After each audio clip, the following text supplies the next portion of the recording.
Hey you guys, it's me Christina, and I'm coming again from my favorite chair, which is actually Rocky's chair with my blanket on it. Um, I thought I would kind of share something with you in the moment. Um, so I wanted to talk about silencing the voice of anxiety, because I'm sure y'all know by now that I deal with anxiety, fear-based anxiety. Um, and if you don't nip it in the bud, it can become debilitating. It can lead to having stomach problems, chest pain. It can lead to depression, which is like usually right where it goes for me is depression. But lately, sorry you guys, I took a sinus pill last night, so I'm like drowsy today.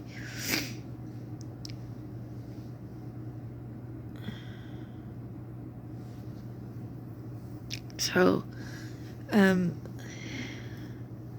I got some news. It's not like, crazy bad news or anything, but it's enough to make me start to fret. And fretting is my worst enemy, because I don't want to give these thoughts of doubt a second chance. I don't want to go down the long line of what ifs. I don't want to do it. I'm not going to do it. So, probably for the past, I don't know, 2 weeks, maybe 3, I've been putting into practice,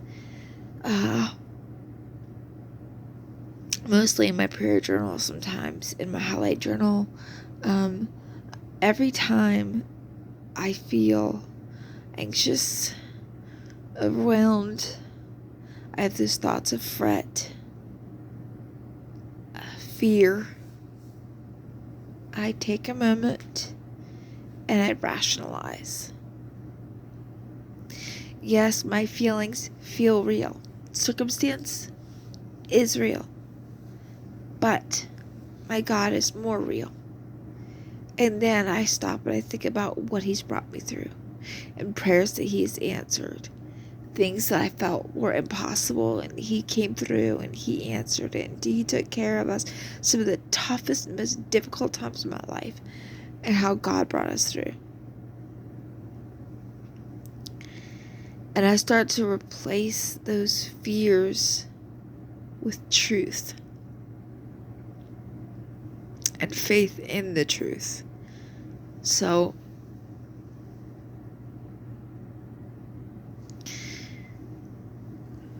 when my brain says, oh, this is going to happen, or this is going to happen,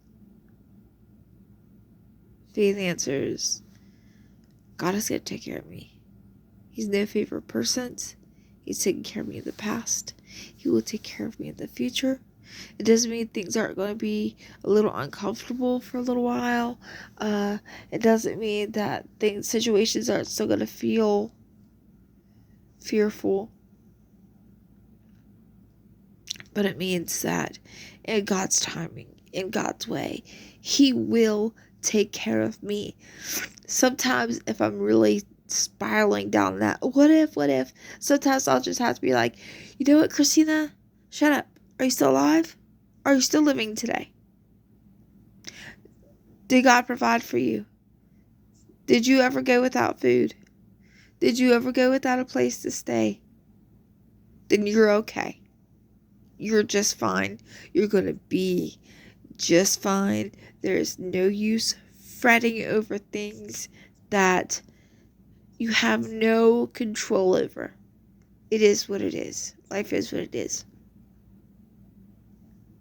But in all of it, God has promised to be my provider. God has promised to take care of me and to love me and to keep me safe.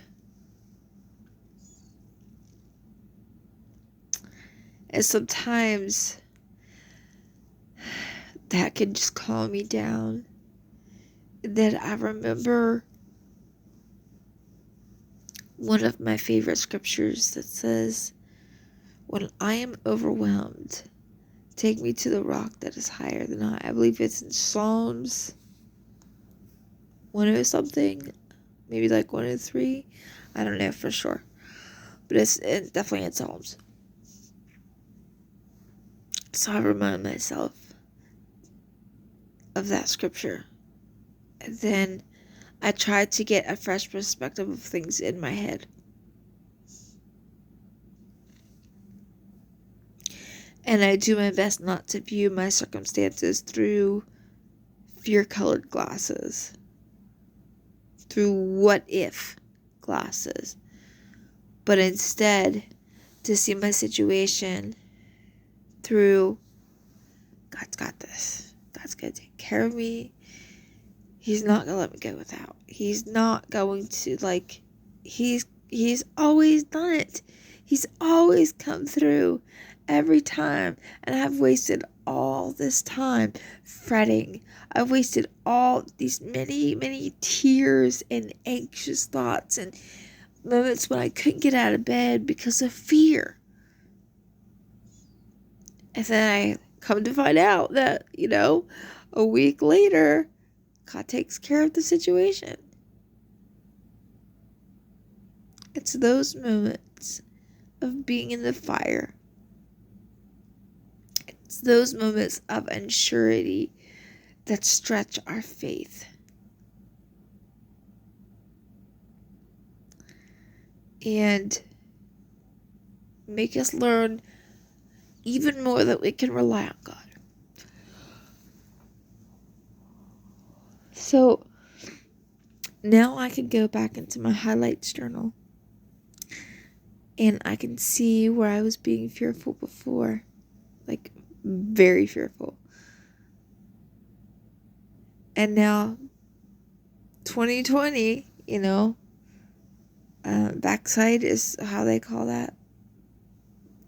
Review is 2020, something like that. And now I look back and I'm like, why was I even afraid? I was so stupid to be afraid. What was wrong with me? Of course God was going to take care of this. But of course in that moment, the only thing I was thinking of was the worst case scenario.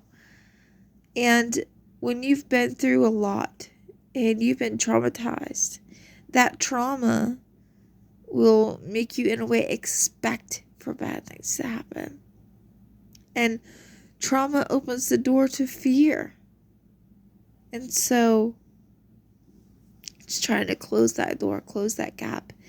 And immediately, as soon as the circumstance arises, immediately get out my prayer journal. Confess to God that I'm afraid. Confess my fears to Him, my anxious thoughts to Him.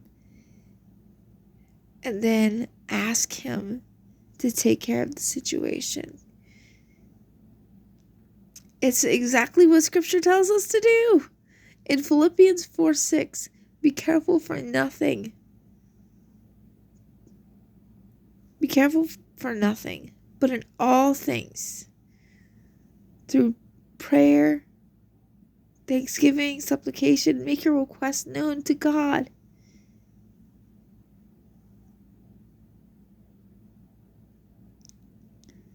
And then He will give you peace.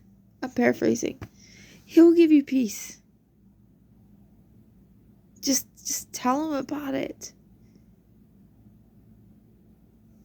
So the question I often ask myself a lot, because I want to keep myself held accountable.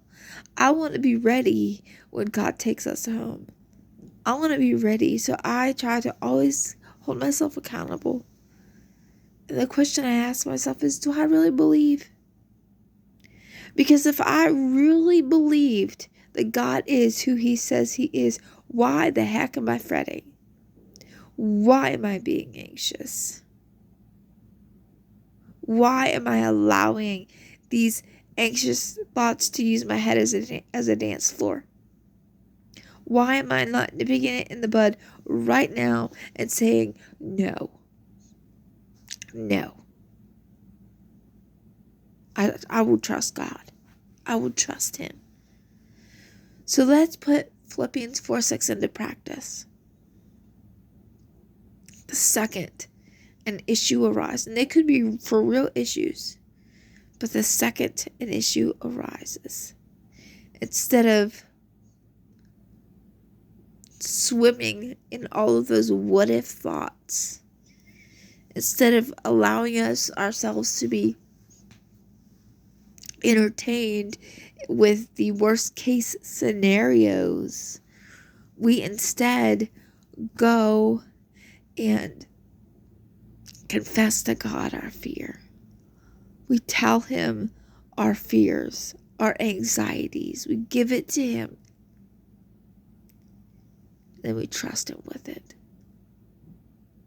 And allow him to then fill our hearts with peace. This is why keeping a highlights journal is so important. Because I had a few victories lately. They were small, but they were still victories. So now that I'm feeling all the feelings that I'm feeling, I could go back to that highlight journal and I could read where God came through. Where God answered my prayers, even though they were fretful prayers. How God came through. And I can encourage myself with that. And I can remind myself that if he did it before, he'll do it again. If he did it before, he'll do it again. And I need to not make room in my life for fear. Because fear is one of those things that if you let it get a foothold, it's there. It's there. And one thing that could really open a door to the spirit of fear is trauma. Those things invite. Trauma will invite fear. It will invite that Jezebel spirit. It will invite all of those things because you have that opening.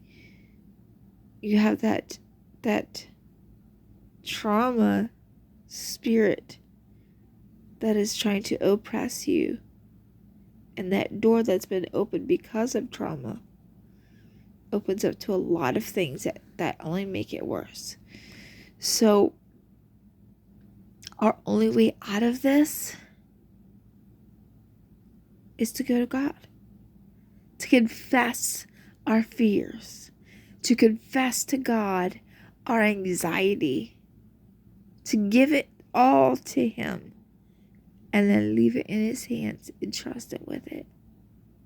That's hard. That's not easy to do. That's hard. That's hard. But I know writing it down has helped me so much.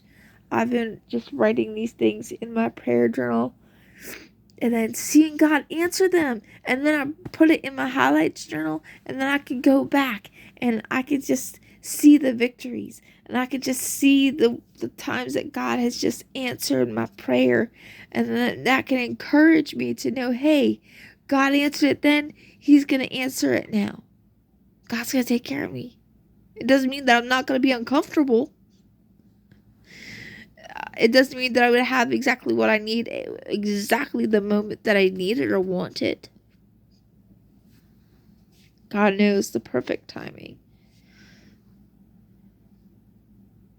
And I just wanted to kind of let you guys know that I'm with you. Anxiety is no joke. But just because it's a difficult thing does not mean that we cannot overcome it. So go to God. Confess that you are afraid. Confess your anxiety to him.